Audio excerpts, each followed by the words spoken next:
नमस्कार साथियों, आप देख रहे हैं दी लर्न बुक और आज के इस लेसन में हम जानने वाले हैं बहिष्कोण तथा अंतःकोण, exterior angle and interior angle.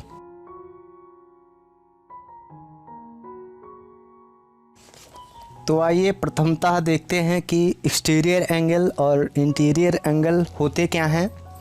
अगर कोई एक ट्रायंगल ABC खींचा जाए और इसके किसी शीर्ष को बढ़ा दिया जाए आगे तक, मान लीजिए हम इस ट्रायंगल ABC के शीर्ष C को आगे D तक बढ़ा देते हैं, तो इसमें जो ये वाला एंगल बनता है एंगल ACD, इसको हम बोलते हैं एक्सटीरियर एंगल यानी बहिष्य कोण। और जो त्रिभुज इसमें एंगल BAC है और एंगल ABC है और एंगल ACB है, ये सारे इसके इंटीरियर एंगल होते हैं। और इस त्रिभुज के जो 3 शीर्ष हैं उसके किसी भी शीर्ष को अगर आगे तक बढ़ा दिया जाए तो जो हमें एंगल मिलता है वो एक्सटीरियर एंगल होता है। यानी अगर हम शीर्ष A को आगे तक बढ़ाएंगे, अगर मान लीजिए हम किसी बिंदु E तक बढ़ा देते हैं तो हमें एंगल CAE एक बहिष्य कोण मिलता है, एक्सटीरियर एंगल मिलता है। और इसी तरह से अगर हम जो B शीर्ष है उसको आगे तक बढ़ा देते हैं तो एक एक्सटीरियर एंगल हमें यहाँ पे मिलता है। और हमेशा आप ध्यान रखें कि जो प्रश्न आते हैं वो एक्सटीरियर एंगल और इंटीरियर एंगल को संबंध करने वाले कुछ जो नियम होते हैं उनसे संबंधित आते हैं।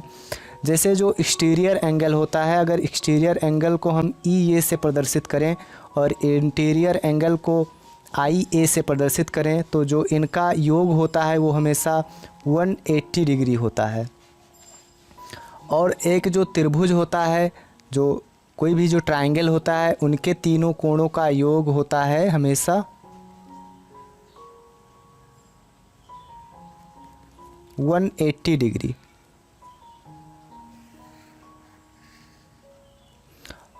और जो एक्सटीरियर एंगल और इंटीरियर एंगल होते हैं किसी एक शीर्ष पर, तो वहाँ पे उनका दोनों का योग 180 अंश होता है। इसके बाद में कुछ और भी नियम हैं, वो हम आगे की स्लाइड में देखते हैं। अब कुछ और नियम हैं, जैसे कि कोई एक ट्रायंगल है ABC और इसमें जो शीर्ष C है इसको बिंदु D तक बढ़ाया गया है, तो जो बहिष्कोण ACD है, बहिष्कोण ACD ये बराबर होता है जो अंतःकोण होते हैं इसके विपरीत वाले अंतःकोण, यानी सुदूर अंतःकोण उन्हें बोल सकते हैं या अंतः अभिमुख कोण। तो ये होते हैं एंगल A और एंगल B, तो इन दोनों के योग के बराबर होता है। तो हम इस तरह से कह सकते हैं कि angle ACD is equal to angle ABC यानी ये वाला, और एंगल BAC। तो ये महत्वपूर्ण रिजल्टेंट है, इस पे क्वेश्चंस आते हैं, इसको आप हमेशा ध्यान रखें। इसके बाद में हमने आपको ये बता ही दिया कि जो भी ट्रायंगल होता है उसके तीनों अंतःकोणों का योग हमेशा 180 अंश होता है। अब ये मैं इसलिए अभी इसका उल्लेख कर रहा हूँ क्योंकि जो अगला नियम हम देखने चल रहे हैं उसमें इसका काम आने वाला है, उसमें इसका उपयोग होने वाला है। अगले नियम को हम अगर अगले नियम की बात करें तो अगला नियम है कि किसी त्रिभुज का बहिष्य कोण सदैव प्रत्येक सुदूर अंतःकोणों से बड़ा होता है। यानी कि अगर कोई त्रिभुज है ABC और जो शीर्ष C है इसको D तक बढ़ाया गया है, तो जो ये वाला कोण बनता है कोण ACD, ये वाला हमेशा जो सुदूर अंतःकोण होते हैं उनसे बड़ा होता है। यानी एंगल ABC या कोण ABC इससे और या तो BAC इससे अगर तुलना करें तो इन दोनों से बड़ा होगा। तो जो कोण ACD होगा वो हमेशा बड़ा होगा कोण ABC से, या जो कोण ACD है वो हमेशा बड़ा होगा कोण BAC से। आगे कुछ और महत्वपूर्ण नियमों को देख लेते हैं। इन महत्वपूर्ण नियमों में एक है कि अगर कोई एक त्रिभुज ए बी सी है और कोण बी और कोण सी को समद्विभाजित करने वाली एक जो रेखाएं हैं वो क्रमशः वो पर मिलती हैं, तो जो कोण बी वो सी होगा, इसको फिर से बनाते हैं। ये कोई त्रिभुज है ए बी सी, कोण बी और कोण सी को समद्विभाजित करने वाली रेखाएं हैं, ये मिलती हैं क्रमशः ओ पे। तो जो कोण बी ओ सी है यानी ये वाला कोण, इसके बराबर, ये किसके बराबर होता है? ये होता है 90 + 1/2 कोण ए बी सी। यानी जो ये वाला कोण है, ये वाला कोण अगर इसका आधा 90 डिग्री में जोड़ा जाए तो इस पे तो इसके बराबर होता है। इसका प्रूफ देख लेते हैं कि कैसे यह सही है या किस तरह से इसको हम सिद्ध कर सकते हैं। अगर इसको देखेंगे तो यह आपको याद हो जाएगा और समझ में भी आ जाएगा। तो देखिए, जो ये वाला ट्रायंगल है, इसमें ओ बी सी, कोण ओ बी सी यानी कोण ओ बी सी, ये वाला कोण बराबर होगा 1/2 कोण ए बी सी, क्योंकि जो ये ओ बी और ओ सी है ये समद्विभाजक हैं कोण बी और कोण सी की। तो इसी तरह से कोण ओ सी बी बराबर होगा 1/2 कोण ए सी बी, यानी इस पूरे कोण के आधे के बराबर होगा इतना। इसके बाद में हमने पहले ही आपको बताया कि जो त्रिभुज के तीनों कोण होते हैं वो आपस में 180 अंश होता है उनका योग। यानी कि थोड़ा आगे बात करते हैं, पहले ये देखते हैं कि एक ये भी त्रिभुज बन गया। जो त्रिभुज बना बी ओ सी, अगर इसमें देखा जाए तो इसमें कोण बी ओ सी, कोण ओ बी सी, कोण ओ सी बी, ये बराबर होगा 180 डिग्री, क्योंकि त्रिभुज के तीनों कोणों का योग 180 अंश होता है।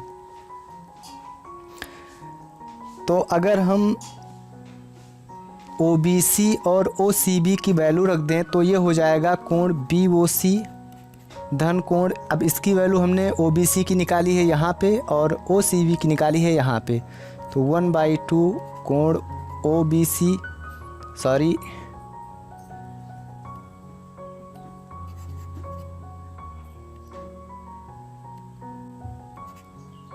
कोण ए बी सी धन 1/2 कोण ए सी डी बराबर 180 डिग्री।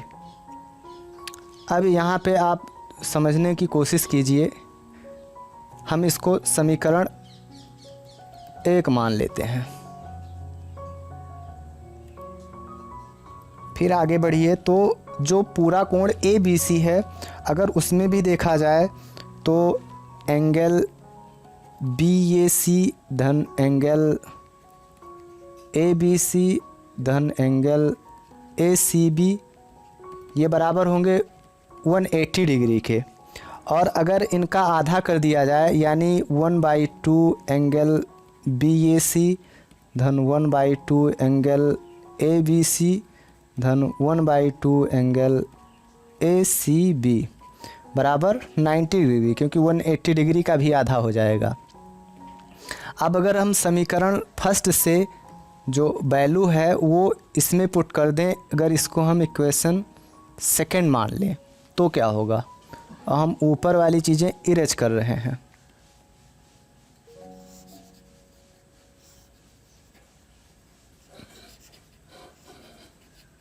अब एक चीज़ आप ध्यान में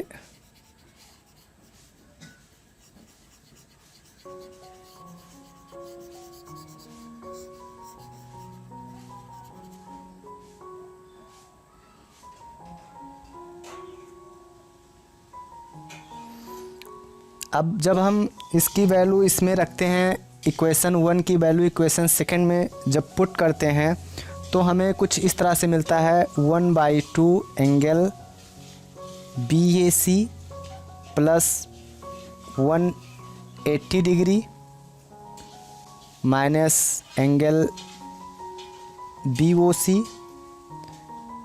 इज इक्वल टू 90 डिग्री। समीकरण 1 से वैल्यू रखने पर तो यहाँ से अगर BOC बराबर निकाला जाए तो निकल के आएगा 1/2 BAC धन 180 माइनस 90 यानी कि 90 plus angle 1/2 angle BAC angle BOC बराबर। और यही फार्मूला हमने आपको बताया था कि अगर ये वाला एंगल दिया हुआ है BAC तो इससे हम ये वाला एंगल पता कर सकते हैं। कैसे? इस फार्मूला से 90 प्लस 1/2 ABC। तो यह हमने आपको सिद्ध करके भी दिखा दिया और आप इस फार्मूला को याद भी कर लीजिए, ये बहुत ही उपयोगी होने वाला है आपके लिए। आगे देखते हैं, अगर यही जो कोण बन रहा है इनका समद्विभाजक वाला, यही जो समद्विभाजक हैं अगर वही से कोण के समद्विभाजक हों तो कैसे हम वैल्यू फाइंड करेंगे। इसको अगर कोई त्रिभुज है ABC, अब B शीर्ष से हमने एक बहिष्कोण बनाया जिसका समद्विभाजक किया गया और C से समद्विभाजक किया गया, तो जो एंगल यहाँ पे बन रहा है मान लो O पे मिल रहे हों, तो जो ये वाला एंगल ये वाला कोण बन रहा है इसको कैसे फाइंड आउट करेंगे। तो इसका फार्मूला होता है एंगल BOC बराबर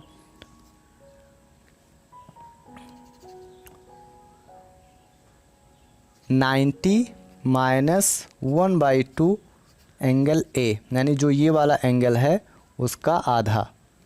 तो ये होता है इसका फार्मूला। ये सिद्ध आप कर सकते हैं, जो प्रीवियस मैंने आपको प्रूव करके दिखाया है उसी तरह से आप इसे भी समझ सकते हैं। एक विशेष नियम मैं आपको यहाँ पे बता दे रहा हूँ इसी लेसन में।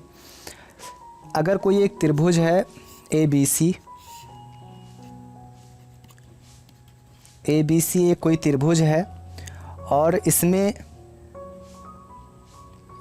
AM BAC का समद्विभाजक हो, यानी BAC इसका समद्विभाजक एक रेखा है AM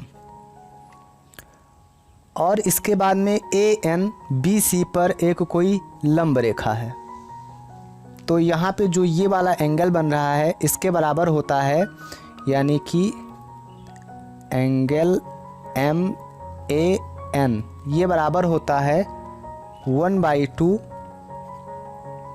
कोण B माइनस कोण C।